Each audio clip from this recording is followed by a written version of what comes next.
बल्कि महल से अलग एक कमरे में भेज दिया।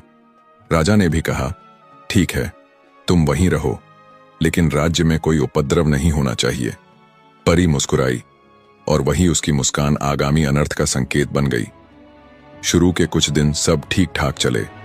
राजा और सातों रानियां चैन से रहने लगीं। लेकिन कुछ ही समय बाद हर रात वह 8वीं रानी जागने लगी।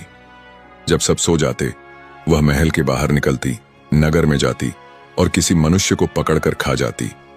सुबह वह लौटती, मुंह धोती और अपने कमरे में सो जाती जैसे कुछ हुआ ही न हो। धीरे धीरे नगर में हलचल मच गई। लोग गुम होने लगे। रातों को चीखें सुनाई देने लगीं और फिर राजा तक बात पहुंची। शुरू के कुछ दिन सब ठीक ठाक चले। राजा और सातों रानियां चैन से रहने लगीं। लेकिन कुछ ही समय बाद हर रात वह 8वीं रानी जागने लगी। जब सब सो जाते, वह महल के बाहर निकलती, नगर में जाती और किसी मनुष्य को पकड़कर खा जाती।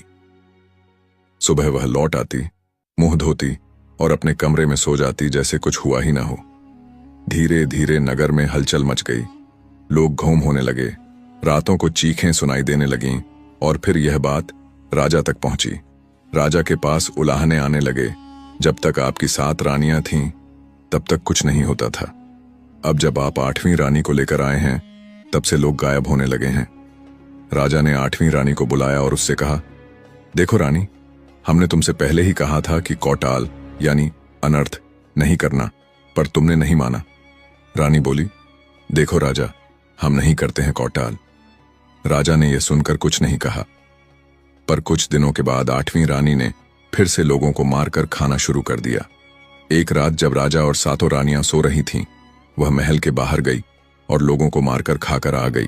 कुछ बचा हुआ मांस वह अपने साथ ले आई और सातों रानियों, जो अपने अपने शयन कक्षों में सो रही थीं, उनके मुंह और हाथों पर मांस के टुकड़े चिपका दिए। फिर मुंह हाथ धोकर अपने कमरे में सो गई।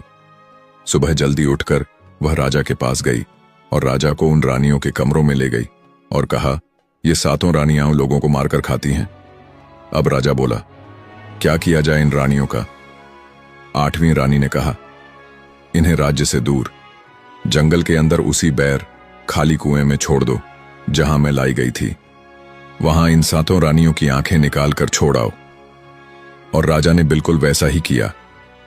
उन सातों रानियों की आंखें निकालकर उन्हें उसी बैर यानी उस खाली कुएं में छोड़ दिया जहां सीढ़ियां थीं और पानी नहीं था। फिर सातों रानियों ने आपस में कहा, हम खो सकते हैं, इसीलिए अपनी साड़ियों के पल्लू एक दूसरे से बांध लेते हैं। चलते चलते